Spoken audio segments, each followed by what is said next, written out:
Olá pessoal, estamos aqui no canal Condomínio Alerta, meu nome é Gustavo Veiga, eu sou advogado e hoje vamos trazer um tema muito importante para todos vocês.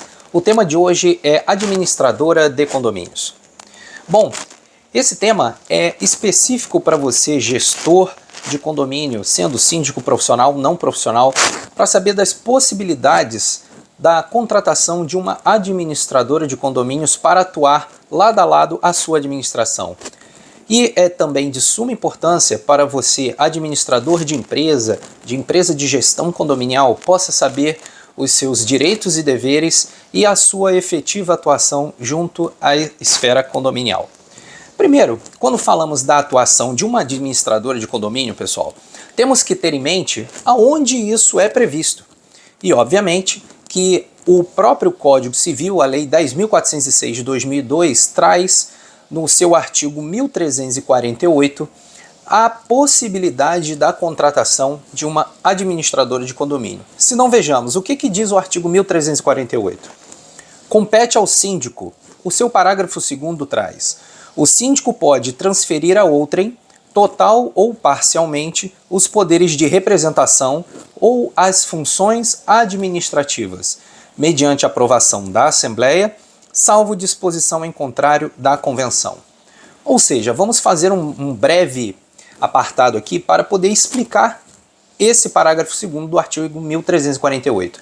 Quando a lei, o Código Civil, traz a possibilidade do síndico transferir a outrem, ou seja, a terceiros, e essa pode ser tida como uma empresa de administração de condomínios, os seus poderes de administração, não significa dizer que o síndico está transferindo aí a sua responsabilidade civil. Muito pelo contrário, o síndico ele é e sempre será o responsável civil pelo condomínio, pela gestão condominial, podendo responder não só na esfera civil, mas também na esfera criminal pelos seus atos, omissões que venha a cometer. Então, em principal, quando o síndico ele transfere essa responsabilidade, o que quer dizer? Será que aí ele está querendo ser omisso, ele não está querendo administrar efetivamente o condomínio, aquela função pela qual ele foi eleito em Assembleia Geral? Não.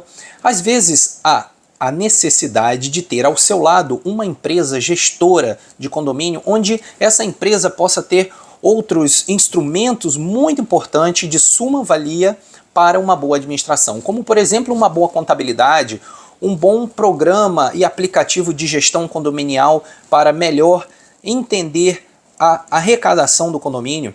Hoje, na maioria do mercado, aí, temos várias administradoras que trabalham sob várias plataformas de administração e de cobrança para melhor gerir a arrecadação daquele condomínio e assim expor com maior transparência ao síndico, ao gestor e responsável pelo condomínio, aquela administração, onde o síndico vai se valer então desse instrumento, dessa plataforma, desse sistema de administração para apresentar à Assembleia as contas, assim por dizer, mais transparente e bem ordenadas. Veja que o síndico, em regra, pelo Código Civil, ele tem uma atuação junto à administração prevista aí de 2 anos, podendo ter uma recondução à função.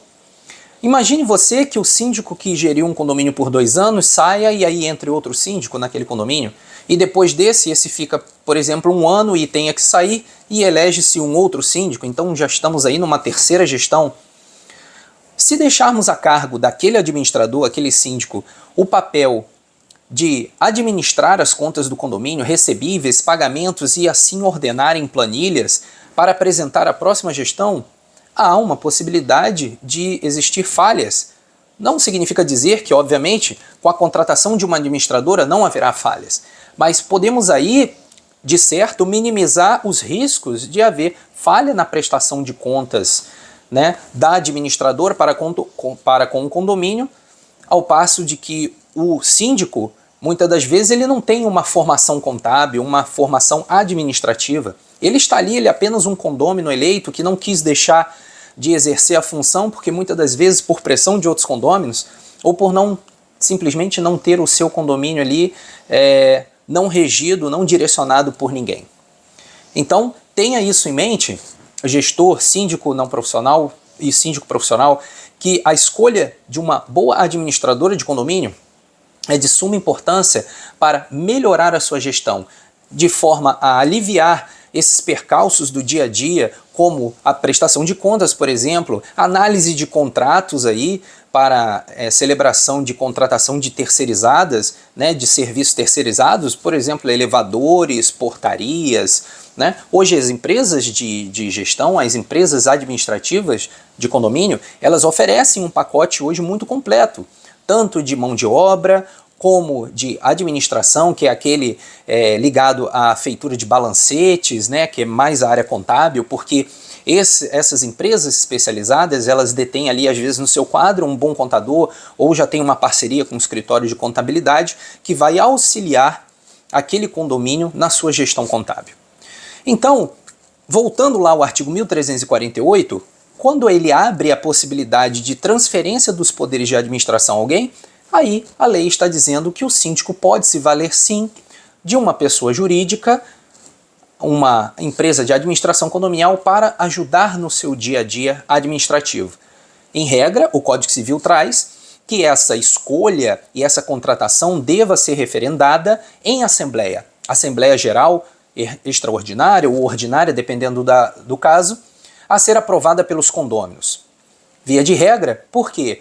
O síndico, por mais que ele tenha a liberalidade, a discricionariedade de eleger aquela administradora que melhor venha atender os anseios daquela coletividade, o Código Civil ainda assim prevê que essa decisão deva ser tomada pela Assembleia. Assembleia cujas suas decisões são soberanas, obviamente, seguindo os ditames legais. Mas diz também o Código Civil que, se houver uma previsão no ordenamento legal daquele condomínio, que é a convenção, obviamente que o síndico pode até escolher sozinho a administradora. Basta que haja ali uma previsão, por exemplo, de tetos de gastos para o síndico. Se o síndico está liberado a contratar com terceiros até o limite, vamos dizer, de 5 salários mínimos, e aquela contratação daquela administradora estiver dentro dessa alçada, então poderá o síndico tranquilamente, sem a anuência da Assembleia Prévia, contratar aquele serviço terceirizado. E aí, nós entramos na esfera da responsabilidade dessa administradora. Veja, nós falamos até então que o síndico ele transfere essa responsabilidade, porém, essa responsabilidade é de gerir a coisa comum, de compartilhar a responsabilidade que lhe cabe. Porém, o síndico, anote isso aí, é a dica de ouro de hoje. O síndico jamais deixa de ter a sua responsabilidade civil sobre o condomínio. Ou seja, uma vez eleito síndico, devidamente em Assembleia Geral, convocada para aquela finalidade, respeitado o quórum, o síndico passa a exercer as suas funções e se torna diretamente responsável no exercício de suas funções na qualidade de síndico, pelas suas decisões que ali tomar.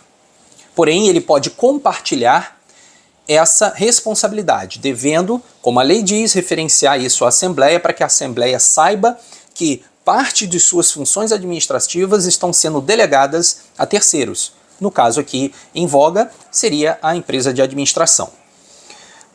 Dizemos ainda que nesse carteado de serviços aí ofertados por uma administradora, que pode ser na área contábil, administrativa em si, existe aquela função ainda na esfera administrativa que compete ao síndico. Qual é? Dentro do rol dos deveres do síndico lá do 1348 do Código Civil está que ele deva fazer cumprir a convenção e regimento interno, além de cobrar as cotas condominiais. Bom, e aí nós ressaltamos dois temas muito importantes. Cumprir e fazer cumprir a convenção e regimento. Obviamente que essa estrutura de leis de ordenamento criada dentro da esfera condominial não é válida única e exclusivamente para aquele grupo de moradores, condôminos ou proprietários e de direito à aquisição da unidade, mas também é de suma importância e observância das regras por parte dos terceiros. Toda e qualquer pessoa que tenha qualquer relação com o condomínio deva se submeter às regras daquela convenção e do regimento interno, pois elas foram feitas de forma a organizar todos os serviços, todas as normativas, todas as relações que ocorrem dentro daquele universo condominial. E aí temos o seguinte ponto. Passamos que a administradora, na sua maior parte das vezes, ela é delegada pelo síndico em realizar as cobranças extrajudiciais. O que são as cobranças extrajudiciais, gestores? A cobrança extrajudicial simplesmente são aquelas cobranças das cotas condominiais ou multas que não são pagas a tempo pelo condômino ou morador. Sendo assim, a maioria das convenções e regimento interno estipulam prazos onde o gestor síndico deva fazer a cobrança daquelas cotas por via administrativa e, quando extrapolado aquele prazo, normalmente o síndico contrata um escritório especializado jurídico de assessoria e consultoria jurídica para realizar a cobrança judicial daquelas cotas condominiais em atraso. Pois bem, aí fazemos uma ressalva muito importante que hoje tem, há muito tempo, na verdade, já tem trazido aí uma grande discussão, um grande burburinho na esfera condominial, que é a cobrança das cotas condominiais via administrativa por empresas de administração de condomínio. A pergunta que fica é, seria válido ou inválido essa cobrança? Legal ou ilegal? Bem, eu entendo particularmente que o artigo 1348, quando abre a possibilidade, no seu parágrafo 2º, do síndico delegar as suas atribuições, e dentre elas está a cobrança das cotas condominiais, a um terceiro, está dizendo que a cobrança das taxas condominiais via administrativa poderá sim ser feita por uma empresa de administração. Contudo, há de se fazer uma ressalva muito importante. Você, gestor de empresa de administração de condomínios, síndico profissional, tenha isso em mente.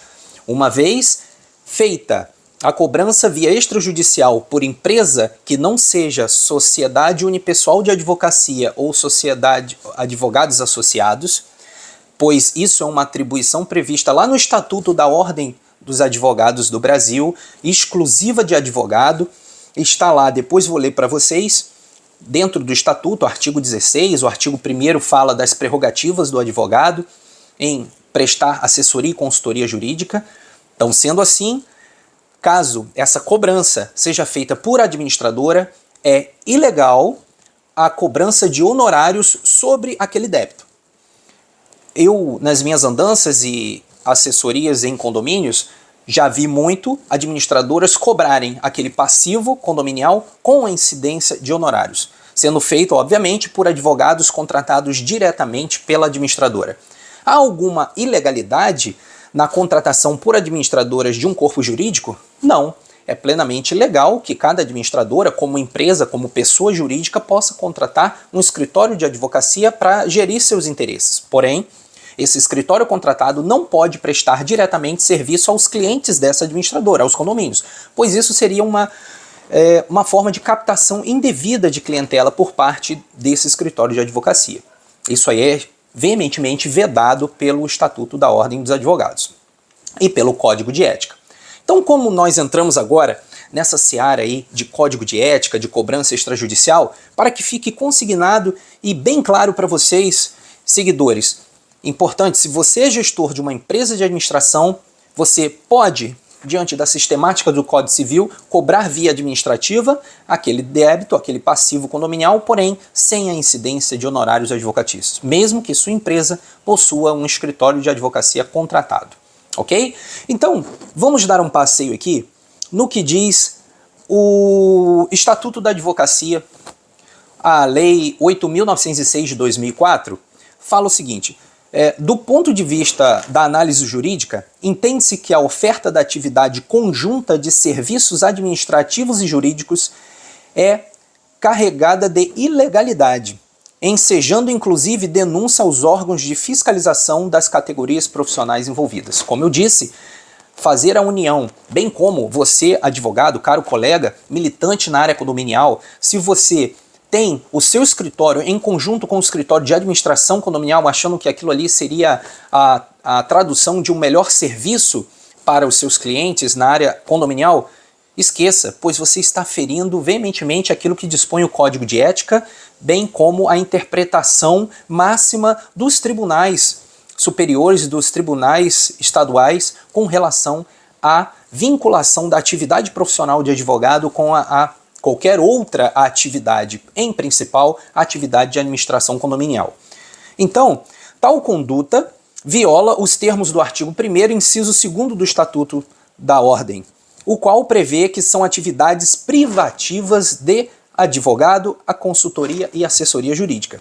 Além disso, é afrontado o disposto no artigo 5º, 7º, 39 e 40 todos do Código de Ética, os quais dispõem sobre a incompatibilidade do exercício de quaisquer procedimentos de mercantilização com a advocacia. Então não podemos confundir que a pessoa jurídica de empresas ligadas ao setor de administração condominial não podem unir forças diretamente com escritórios de advocacia para gerir ou facilitar suas cobranças ou qualquer outra questão de consultoria ou assessoria na área jurídica para condomínios. Isso é veementemente proibido pelo Código de Ética, inclusive passivo a aquele advogado, aquele escritório, sofrer alguma represália, alguma punição ética pela comissão da OAB do seu estado, da sua seccional.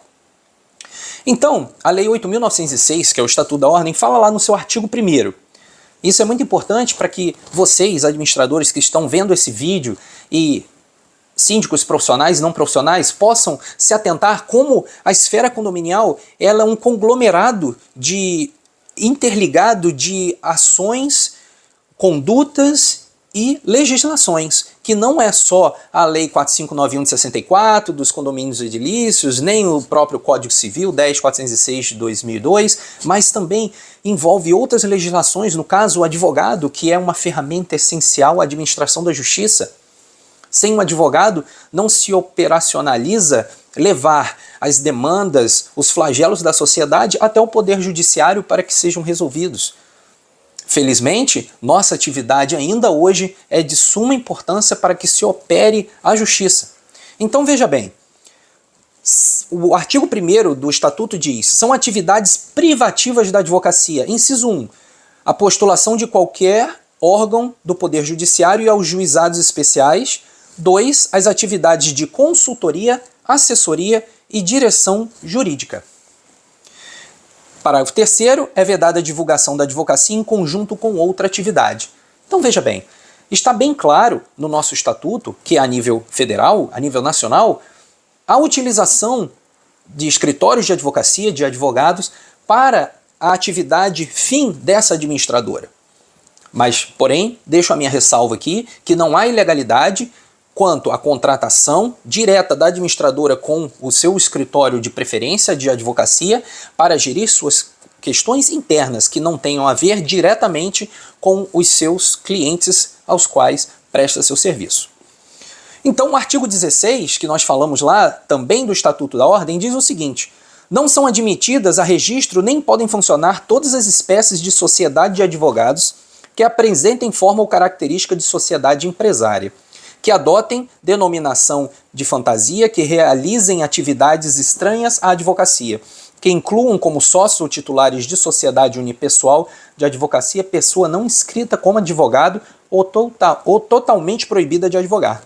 Então está bem claro, o advogado que tem seu escritório como sociedade unipessoal ou advogados associados não pode exercer outra atividade enquanto escritório de advocacia, por exemplo, como um escritório de administração de condomínios conjuntamente.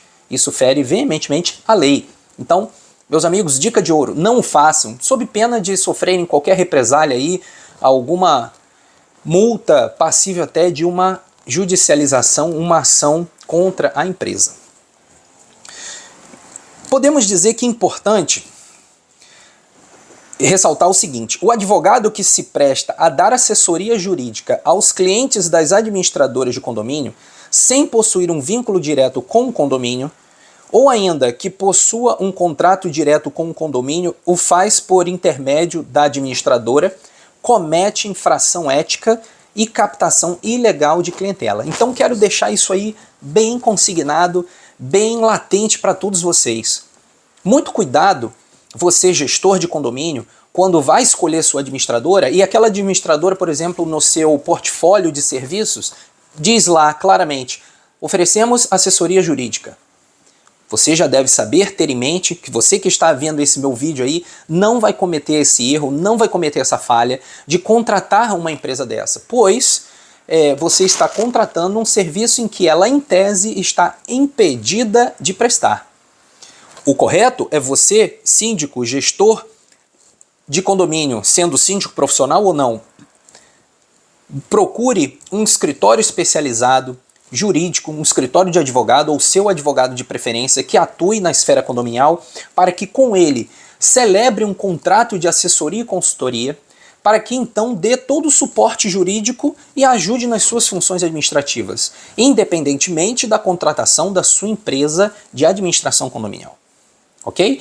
Então, voltando àquela questão lá das cobranças extrajudiciais, em regra, essas cobranças devam ser feitas por um escritório de advocacia, onde aí sim é plenamente lícito o advogado contratado direto pelo condomínio, mesmo que seja para prestar só aquele serviço de cobrança extrajudicial ou judicial, cobre os seus honorários embutidos naquela cobrança extrajudicial. Não há qualquer ilegalidade nesse ato. Então, o Código de Ética e Disciplina da OAB é muito importante que a gente fale isso, pois isso está intrinsecamente, está totalmente ligado à função administrativa que algumas empresas acabam por via transversa e oferecendo aos condomínios, como forma de ampliar seus serviços e assim ressaltar aos olhos, né, daquele corpo administrativo, daquele condomínio, para que tenha um trunfo aí para ser contratado. Mas veja bem, cuidado na hora de você contratar ou você gestor de empresa. Não ofereça aquilo que você não está capacitado ou impedido legalmente de oferecer, ok? Fica essa dica muito importante para vocês. Então, o artigo 28 do nosso Código de Ética diz: o advogado pode anunciar os seus serviços profissionais individual ou coletivamente, com discrição e moderação para finalidade exclusivamente informativa, vedada a divulgação em conjunto com outra atividade. Então aí, gente, mais um artigo previsto no Estatuto, né, e previsto, na verdade, aí no nosso Código de Ética, artigo 28 do Código de Ética, vedando a publicidade dos serviços de advogado vinculado a qualquer outra atividade, que não seja atividade jurídica. Ok? E, obviamente, como isso se trata de um impedimento legal, veja você, caro advogado, caro colega que está me dando a honra de poder apreciar e acompanhar esse nosso vídeo, nosso canal aqui, você estará cometendo uma infração ética previsto com punição pelo Estatuto da OAB. Lá no nosso artigo 34 do Estatuto prevê: constitui infração disciplinar. Inciso 1, exercer a profissão quando impedido de fazê-lo ou facilitar por qualquer meio o seu exercício ao não inscritos, proibidos ou impedidos. Isso quer dizer o quê? Numa tradução rápida, que qualquer empresa que não seja de advocacia, ela está vedada a prestar ou a se vincular a qualquer advogado para prestar serviço típico e próprio de advogado, sob pena desse advogado que se associou responder diante do Código de Ética. Ok? Há uma discussão muito interessante, fazendo um apartado aqui, com relação a essa classificação, né? A gente fala em condomínio e ainda existe, vejo entre muitos clientes, uma dúvida se o condomínio ele é visto como uma pessoa jurídica de direito privado. Não. Hoje ainda, apesar que existe uma discussão ainda no mundo jurídico, mas, em regra, lá no Código Civil, o condomínio ele não está elencado no rol de empresas, né? Visto como uma empresa, uma pessoa jurídica. Então, o condomínio ele é uma sociedade, ele é constituído por uma sociedade de condôminos, mas despida de personalidade. Ele não tem. Vejamos aqui uma lição de um jurista famoso, Caio Mário, que traz a seguinte reflexão. A reunião dos condôminos é destituída de personalidade. falta completamente o affectio societatis, ou seja, aquela vontade de se reunir em sociedade de fato. E se um vínculo jurídico os congrega, não é certamente pessoal, mas real, representados os direitos dos condôminos pelos atributos dominiais sobre a unidade e uma copropriedade indivisa, indissociável daquelas sobre as coisas comuns. Ou seja, que os condôminos, quando se reúnem para formar aquele conjunto, aquela coletividade condominial, eles não têm interesses pessoais entre si. Eles têm interesses de gerir a coisa comum, que é a área comum da edificação, e a sua propriedade, pois aqui o foco principal é o direito de propriedade, é o direito de cada condômino sobre sua fração ideal, que está ali enraizada naquele condomínio, vamos dizer aí os condomínios verticais, os condomínios edilícios, que em conjunto gera dois tipos de esfera. A individual, sobre o direito real de propriedade de cada indivíduo, e a coletiva, sobre a área comum. As frações ideais e as frações comuns que são compartilhadas entre todos. Então não há o ânimo societate, o ânimo de construir uma sociedade. Por isso, hoje em dia, pela doutrina majoritária, o condomínio não é pessoa jurídica. Eu vejo muitas pessoas com colocações equivocadas, como pessoa jurídica no condomínio, apesar de possuir CNPJ inscrito regularmente lá no Cadastro Nacional de Pessoa Jurídica, ela não leva a classificação prevista no Código Civil. Ok? Podemos também aqui trazer o seguinte, que efetivamente observa-se que a convenção no condomínio estende seus efeitos para além daqueles que a ela anuíram, como os locatários, os sucessores e até terceiros que venham ingressar no imóvel, diferenciando-se assim do contrato social da pessoa jurídica, que obriga apenas os sócios.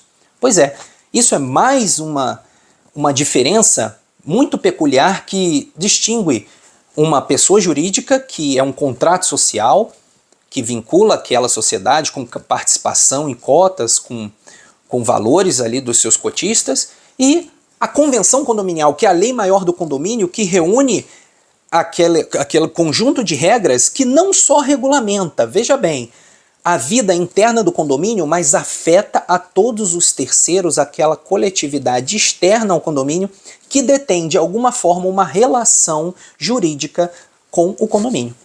Veja que interessante. Hoje nós temos aí uma gama muito grande de condomínios com vários tipos de estruturas. Condomínio hoje muito grandes, aqueles mega condomínios que possuem inclusive supermercados, shoppings dentro, uma estrutura totalmente daquelas que estávamos acostumados a ver outrora. Então existe, com base nisso, como há outros serviços grandes, serviços de consumo, empresas ali dentro, pois tem os seus mercados, uma pessoa jurídica dentro de um condomínio, está se revendo esse conceito, se de fato o condomínio em algum momento ele possa, ou determinados, serem vistos como pessoa jurídica. Mas até então, nós atemos apenas a essa máxima que hoje os tribunais têm entendido que é um ser despersonificado, não é uma pessoa jurídica propriamente dita, mas que detém, de certo, seus direitos e obrigações. Direitos e obrigações esses previstos, ora, na lei federal, no Código Civil, ou na antiga lei 4591 de 64, e também na sua lei interna, Convenção e Regimento Interno. Então, em regra, você, síndico, profissional, não profissional, preze, tome todo cuidado e zelo no momento da escolha de uma administradora. Lembre-se, em outros vídeos nós já falamos a importância de eleger qualquer outro prestador de serviço, tem as cautelas de pedir as certidões junto aos cartórios, negativas de débito de execução, negativas de débito contra a fazenda estadual, municipal, para saber se aquela empresa ela é saudável, se ela não possui ações trabalhistas contra ela, se ela busca recolher todos os tributos em todas as esferas, se ela tem uma boa repercussão e know-how naquele mercado. Isso é muito importante para que o gestor tenha toda tranquilidade na hora de atuar em conjunto com essa empresa. Lembrando-se sempre que o dever de fiscalização é inerente a você, síndico profissional e não profissional. Esteja atento às atividades daquela empresa. Não é só pelo fato que você detém um contrato de prestação de serviços que você vai deixar ao bel prazer da empresa gerir o seu condomínio como ela bem quiser.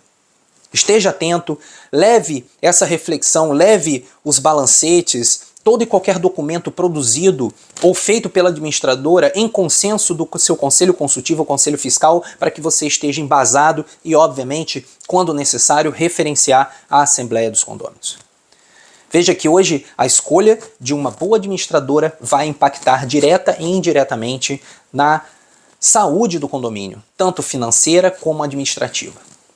Espero aqui ter ajudado a todos vocês, elucidado um pouco esses pontos controvertidos entre a administradora, o papel, as responsabilidades, o que pode ou não pode uma administradora fazer quando ela conflita com os interesses de advogados especializados na área condominial, que têm o papel de suma importância aí junto aos condomínios de exercer sua atividade jurídica. Atividade essa que é inerente apenas aos advogados e não às administradoras.